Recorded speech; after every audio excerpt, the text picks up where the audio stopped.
Graphic designer Saul Bass crafted iconic posters and title sequences for some of cinema's most legendary auteurs, and he produced several short films, including the Oscar-winning Why Man Creates. He only directed one feature, Phase 4, a curious sci-fi horror film about killer ants. Bass's involvement lends Phase 4 an automatic aura of cult appeal. Reports of studio interference add another layer of romantic mystique.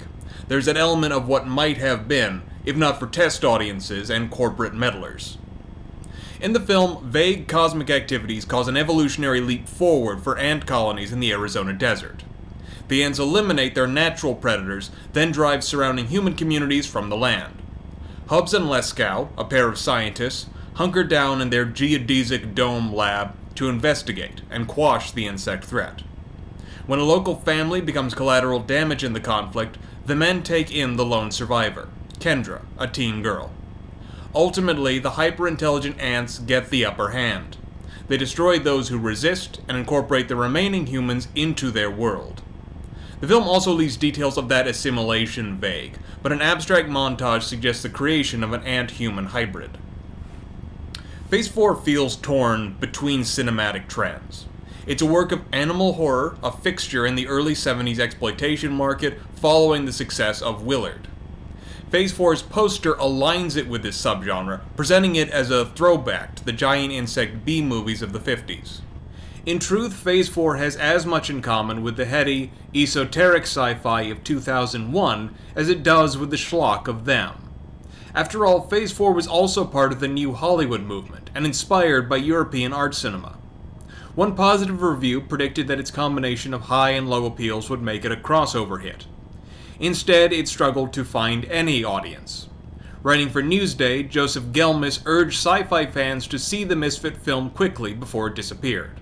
Gelmis lamented, quote, that it isn't a tacky enough action formula picture, like Willard, nor is it as innovative nor big-budget a sci-fi epic as 2001. It's a picture that falls somewhere between the users of popcorn and dope, so that neither class of moviegoer has adopted it, end quote. Not everyone was so kind.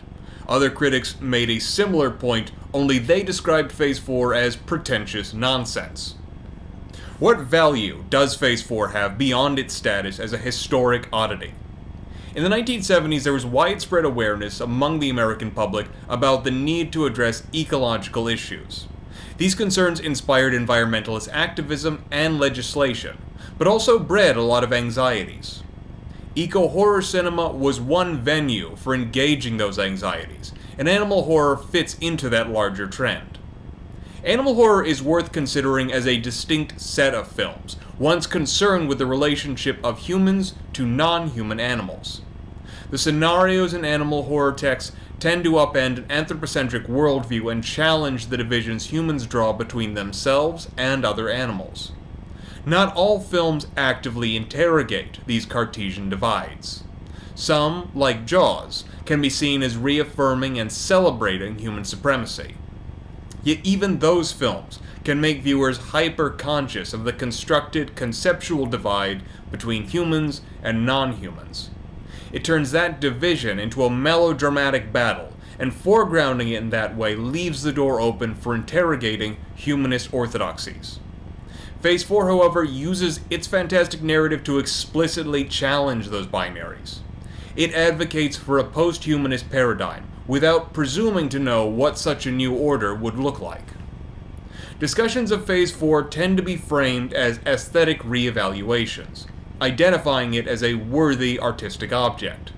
I want to highlight Phase 4 as a genre text engaging ecological themes in ways that are still relevant. Indeed, while Phase 4 is very much a text of its time, films like Phase 4 have never been more relevant. Tales of antagonistic relationships between humanity and the non-human world resonate in an age of ongoing ecological crises. There's also growing awareness in the humanities of the importance and relevance of post-human theory. Even the film's shortcomings can encourage productive discussions and debate around relevant eco-critical topics, in ways that a more polished text might not.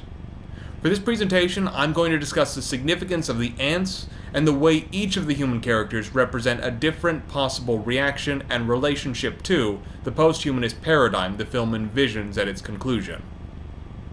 The choice of species matters. It always does in animal horror. Ants share striking similarities with humans. They build complex structures. They live in communities and perform specialized labor.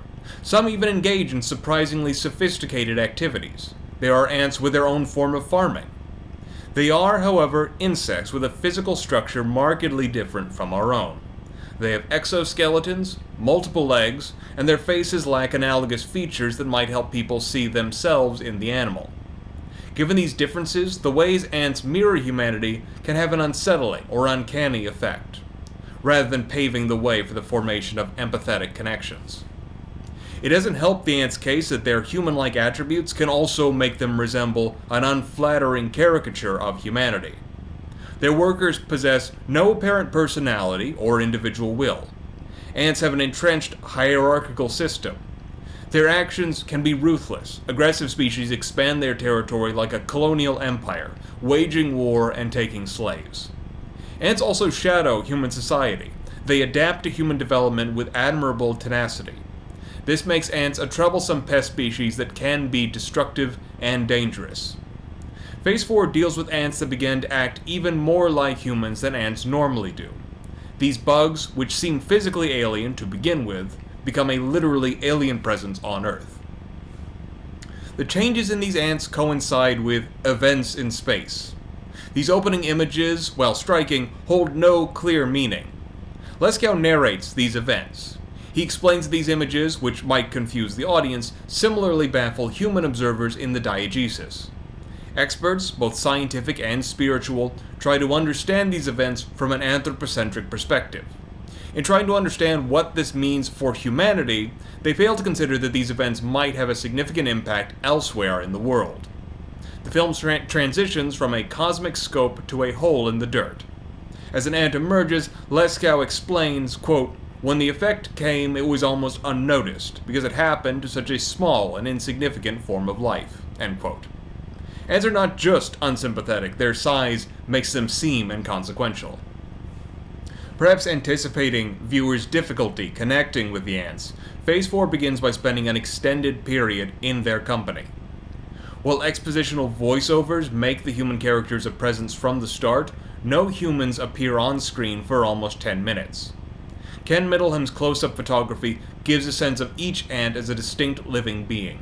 It's something often overlooked, given the difference in scale between humans and ants, as well as people's tendency to think of ants as an anonymous collective. The audience first understands the ants' changing behavior through the lens of human observation. Hubbs, a myrmecologist, notices that, quote, "ordinary ants of different species were doing things that ants don't do," end quote.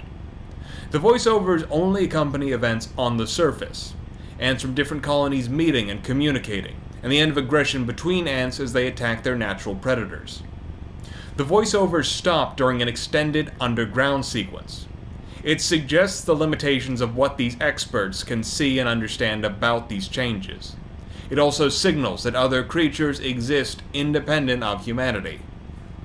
At the end of this underground sequence, there are a series of ever tighter close-ups on the eyes of the ants. These close-ups on the eyes and corresponding point-of-view shots are a visual motif in the film. These eyes, which observe the world, imply a form of thought and an interior world for the non-human. Yet the superficial encounter means that this other form of consciousness remains beyond the realm of absolute knowledge or certainty. While the minds of these ants remain off-limit, the opening images and Hubbs' explanation make it clear that the ants are removing natural checks on their population size. They're acting as an effective, unified force against common enemies. That allows the ants to concentrate on a new opponent, humanity, or, more pointedly, man. A common complaint about Phase 4 concerns its underdeveloped human characters. Critical consensus holds that they're, quote, roles with little definition beyond stereotype, end quote. The flatness of the humans further encourages the audience to align themselves with the ants. The stereotypical quality of these human characters also serves a thematic purpose. These three people function as a microcosm of philosophical and existential reactions to a post-humanist paradigm. They face a scenario where they must reevaluate their assumptions about the value and nature of the non-human, their understanding of humanity's place in the world, and what it means to be human. It makes each one of these characters worth exploring for what they represent. As mentioned, Hubbs specializes in ants. Hubbs is the first to notice ants behaving atypically. His expertise allows him to understand how this section of the world should operate. He displays some curiosity and excitement when his object of study alters radically. Mostly, he wants to destroy that anomaly and return the world to a state he understands. Hubbs, in his uncompromising drive to destroy or dominate the ants, makes things infinitely worse. In the end, his manic desire to restore order, combined with his blinding knowledge of how ants should behave, cause him to underestimate this new iteration of ant. After failing to outsmart the ants, Hubbs tries to assert his physical dominance over the tiny creatures. He charges out of his lab, intent on storming the hive and killing the queen. And it's telling that this man views his primary opponent as being a powerful female figure. Instead of literally crushing his foes, Hub falls into a pit outside the base where the ants overwhelm and destroy him. It's a large-scale version of the kinds of traps the ants set early in the film for their other animal predators. The point isn't that this fictional character is bad, or that scientists, biologists, and experts are bad. It's Hubbs' worldview and mindset that the film criticizes.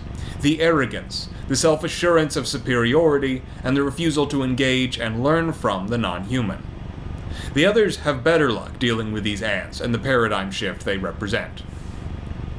Leskow also approaches the situation with a scientific mind, but his speciality lies in abstract mathematical concepts.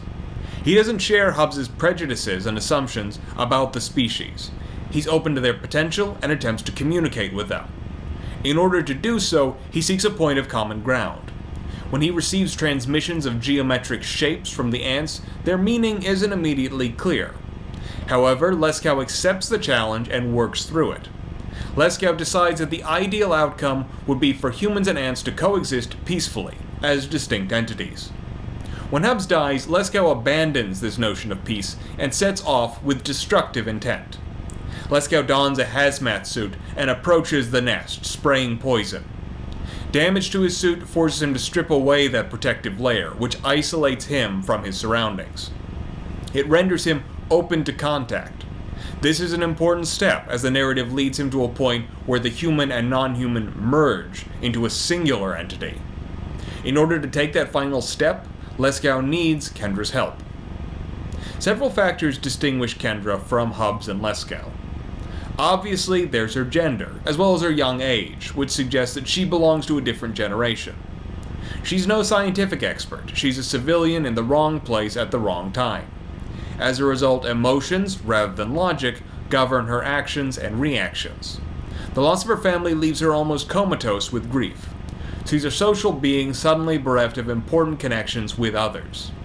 All these factors leave her more open to the ants and the new world they offer. While none of the human characters have great depth, the film's treatment of Kendra invokes problematic gender stereotypes.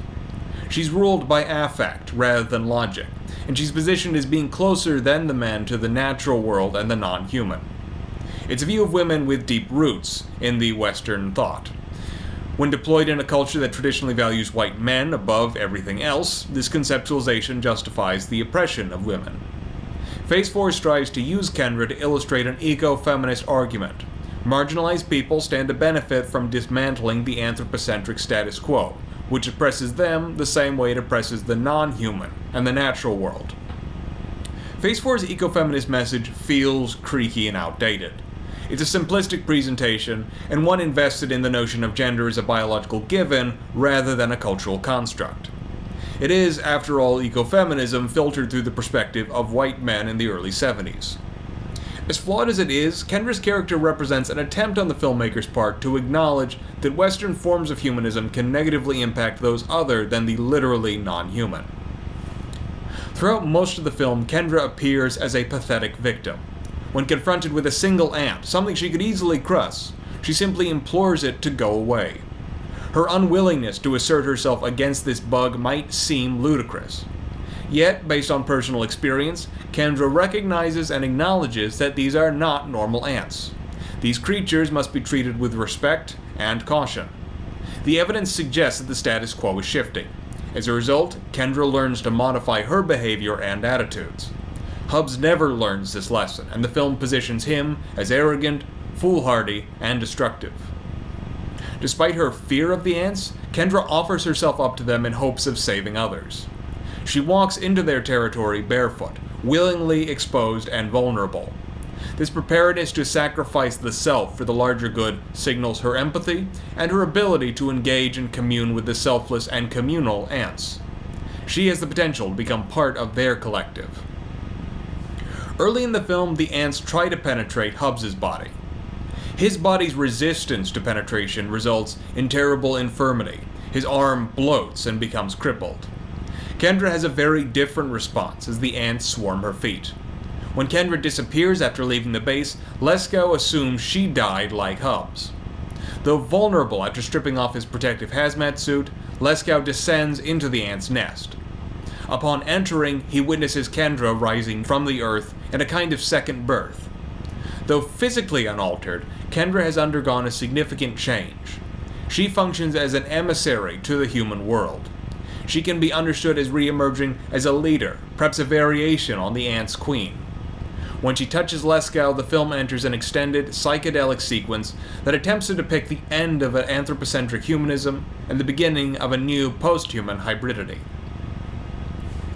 This final sequence is the centerpiece of controversy surrounding studio-mandated alterations to Phase 4. Low-quality bootlegs of this original ending are available online.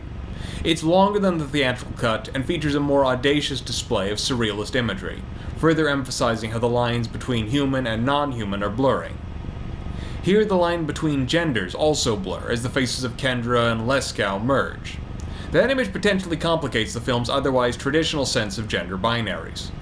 However, even the apparently compromised theatrical cut's conclusion manages to convey the film's central point effectively.